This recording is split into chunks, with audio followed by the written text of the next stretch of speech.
शास्त्र कहते हैं कि पति परमेश्वर है। शास्त्र कहते हैं कि पति परमेश्वर का रूप है। पति जल मांगे आप जल दीजिए, पति दवाई मांगे आप दवाई दीजिए, पति बेग मांगे आप बेग दीजिए। पर मैं आपसे एक बात पूछना चाहता हूं, शिव महापुराण में शिव और शक्ति दोनों की बराबर की कथा है। अगर पति परमेश्वर है तो पत्नी क्या है?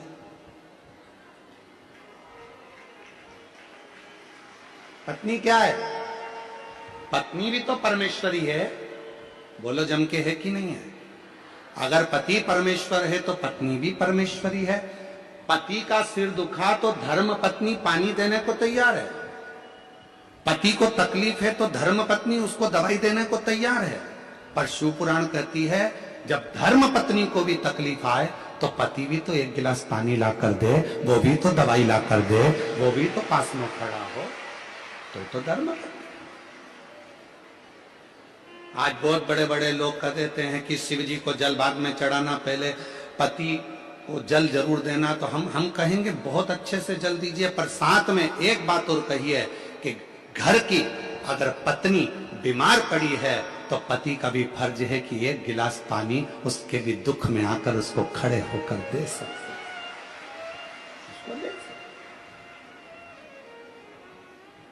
मेरी जितनी जीजियां बैठी हैं, कई लोग कहते हैं ये सियोर वाला महाराज हमेशा जीजियों का पक्ष लेता है। भाई हूं आपका, पक्ष में तो हमेशा रहूंगा, पक्ष में तो हमेशा रहूंगा।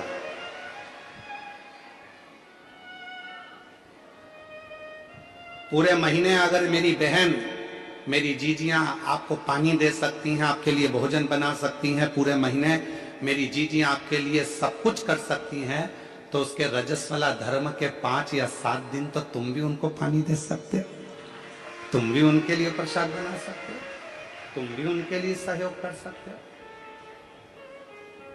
शिव पुराण में शिव और शक्ति की दोनों की बराबर की गाथा, दोनों। भृंगी की कथा आप लोगों ने सुनी है। भृंगी मुनि ने शंकर भगवान की परिक्रमा करी और शंकर भगवान की परिक्रमा करने में इतना शिव की भक्ति में इतना डूब गए थे कि पार्वती को अलग छोड़ दिया था और शिव की दोनों बीच में बैठे थे, तो दोनों के बीच में से भृंगी बाबा निकल गए। शिव जी को वो अच्छा नहीं लगा था, शंकर भगवान को वो श्रेष्ठ नहीं लगा। शिव जी ने पार्वती को उठाकर अपनी गोदी में बिठा लिया और दोनों एक हो गए। भृंगी को लगा कि अब तो मैं शंकर की परिक्रमा कैसे करूं, पार्वती और शिव दोनों साथ में बैठ गए। फिर भी भृंगी ने एक छोटे से भंवर का रूप रखकर दोनों के बीच में से निकलना प्रारंभ कर दिया। तब शिव जी को क्रोध आया। भगवान शंकर कुछ बोलते उससे पहले मां जगतजननी को लगा कि ये भृंगी तो शंकर का भक्त है, शिव का उपासक है, अगर शिव इसको श्राप देंगे तो अच्छी बात नहीं है। तो मां आद्यशक्ति स्वयं सामने आ गई और बुराई का पूरा ठीकरा मां आद्यशक्ति ने अपने ऊपर ले लिया और कह दिया, भृंगी सुन, एक मनुष्य के शरीर में हड्डी जितनी अस्थियां हैं ये उसके पिता की दी हुई होती है, और मनुष्य के शरीर में जितनी मांस है, रक्त है, पीप है, ये शरीर में जो रक्त है, मांस है, ये पीप है, ये सब उसकी मां का दिया हुआ होता है। और सुन भृंगी, आज तूने शंकर और शक्ति को, शिव और शक्ति में विभाजन उत्पन्न करा है, इसलिए मैं तुझे श्राप देती हूं कि तेरे शरीर में जो माता का दिया हुआ भाग है वो पूरा छिन्न हो जाए। अब हुआ क्या कि भृंगी पूरा की पूरा हड्डी का ढांचा बन गया, पूरा हड्डी का ढांचा। आप लोग देखना, शिव जी का फोटो देखो या शंकर भगवान की बारात का फोटो देखो या कोई वीडियो देखो, तो उसमें दिखेगा एक हड्डी कंकाल जैसा एक व्यक्ति चल रहा है, उसके 3 पांव हैं, उस भृंगी के 3 पांव हैं, उस श्रृंगी भृंगी के 3 चरण हैं, उस श्रृंगी भृंगी के 3 चरण, और वो श्रृंगी भृंगी के जो 3 चरण थे उस क्यों थे? क्योंकि शिव जी ने देख लिया था कि इसके 2 चरण से यह खड़ा नहीं रह पा रहा है, तो भगवान शंकर ने उसको 1 चरण और दे दिया था कि तू इन 3 चरण से अपने स्थान गंतव्य तक जा सकता है। शिव महापुराण की कथा कहती है पति और पत्नी में कोई भेद नहीं होना चाहिए।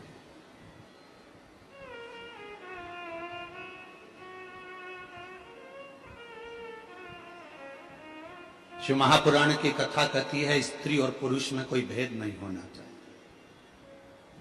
शिव महापुराण की कथा कहती है एक पति कहता है कि मैं ऑफिस से आया, तू मुझे पानी ला कर दे, और मान लो वही पत्नी तुम्हारी भी नौकरी करती है, वो भी ऑफिस जाती है। मुंबई जैसे शहर में तो परिवार को चलाने के लिए पति पत्नी दोनों को जॉब करना पड़ता है। बोलो मेरी जीजियों, सही है कि गलत है? मुंबई जैसे शहर में अगर रह रहे हैं, कितना कितना खर्चा है, जरा विचार करिए। लाइट का खर्चा, गैस की टंकी का खर्चा, फ्लैट का खर्चा, पानी का खर्चा, वॉचमैन का खर्चा, कितना खर्चा, गाड़ी का पेट्रोल डीजल का खर्चा, कितना खर्चा है मुंबई में। अगर छोटे गांव में, छोटे शहर में थोड़े में काम हो जाता है, तो मुंबई जैसे, दिल्ली जैसे, बेंगलोर जैसे, हैदराबाद जैसे बड़े शहर में थोड़े में काम नहीं होता। यहाँ तो जितने घर के सदस्य होते हैं सबको मेहनत करना पड़ती है। यहाँ घर में जितने सदस्य हैं सबको काम करना पड़ता है, तब जाकर घर चल पाता है। दुनिया के लोग कह जरूर देते हैं मुंबई रहते हो, दुनिया के लोग कह देते बेंगलोर सर्विस कर रहे हो, तुम्हारा लड़का मुंबई में सर्विस कर रहा है, तुम्हारा लड़का पूना में सर्विस कर रहा है, तुम्हारा लड़का बेंगलोर में सर्विस कर रहा है। पर वो बेंगलोर में सर्विस करने वाला, मुंबई में सर्विस करने वाला, हैदराबाद में सर्विस करने वाला, उस पुणे में सर्विस करने वाले उस लड़के से तो पूछो कि उसको अगर 50,000 रुपए महीना भी मिलता है, 60,000 रुपए महीना भी मिलता है, तो उससे पूछो कि उसका कितना रुपया बच पाता होगा। मालूम पड़े 1 महीने में धीरे धीरे धीरे धीरे पूरा खर्च कर देता होगा, कुछ हाथ में नहीं रह पाता होगा। तब विचार करता होगा कि थोड़ा बहुत मेरे बच्चे की पढ़ाई में कहां से लगाऊंगा। कहना सरल है, बोलना सरल है। तो यहां तो पति और पत्नी को दोनों को साथ चलना पड़ता है, पति और पत्नी को दोनों को साझा कर कर चलना पड़ता है। यहां दोनों को मेहनत करना पड़ती है। भेद क्या? पति ऑफिस गया, पत्नी ऑफिस गई। पति क्या आस लगा कर बैठा है कि मैं घर जाऊंगा तो मेरी पत्नी मुझे चाय बना कर दे, मेरी पत्नी मुझे पानी ला कर दे। तो पत्नी भी तो बेचारी सोचती होगी कि आज मैं घर जा रही हूं, बहुत थक चुकी हूं। जितना पति थका होगा उतनी वो भी थकी होगी। उसके मन में भी भाव आता होगा कि कोई तो हो जो मुझे 1 गिलास पानी का पूछ ले। अगर वही पत्नी अपने मायके में नौकरी कर रही होती, अपने मायके में रह रही होती, और जब नौकरी कर कर घर आती तो वो माँ उसको कहती बेटा थक गई होगी, ले 1 गिलास पानी पी ले, मैं जब तक चाय बना कर लेकर आती हूँ। उस पत्नी को अपने मायके की याद आती है जब वो अकेली हो जाती है। तो शिव कथा कहती है पार्वती जी का संवाद कर रहा है, सती माता का संवाद कर रहा है। एक श्रेष्ठ पति की गणना क्या होती है, एक श्रेष्ठ पति कैसा होना चाहिए कि धर्म पत्नी जो तेरे साथ ब्याह कर कर आई है उसको मायके की कभी याद ना आवे, और तेरा संग ऐसा मिले कि उसका मान सम्मान और इज्जत दोनों करती चले, दोनों का सम्मान। एक लाइन आप लोगों ने सुनी होगी, आप तो फिल्मी दुनिया के लोग हो, मुंबई जैसे शहर में रहते हो, गाने तो आप गुनगुनाते रहते हो। तो एक गाना और आपके जीवन में गुनगुना रहे होगा आपने, मायके की कभी ना याद आए, ससुराल में इतना। आता है आप लोगों को? आता है? जरा बोलो तो, जरा बोलो। मायके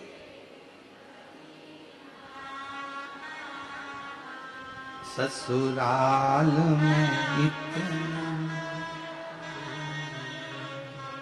बाबा की दुआएं लेती जा, जा तुझको सुखी संसार मिले। बाबा की दुआएं लेती जा, जा तुझको सुखी संसार मिले। मायके की कभी ना याद आए, मायके की कभी ना याद आए, ससुराल में इतना प्यार मिले। ये कितनी पवित्र कथा, कितना पवित्र भाव। कब मायके की याद नहीं आएगी? लड़की को ससुराल जाने के बाद मायके की याद कब नहीं आती? जब उसका पति उसका आदर करता है, जब उसके परिवार वाले उसका सम्मान करते हैं। और हम कहेंगे, पत्नी से भी निवेदन करेंगे और पति से भी निवेदन करेंगे, याद रखना, पति आपका आदर करे, आपके ससुराल आपके परिवार वालों का आदर करे, तो आपको भी उसके परिवार वालों का आदर सम्मान दोनों को बरकरार है, दोनों को।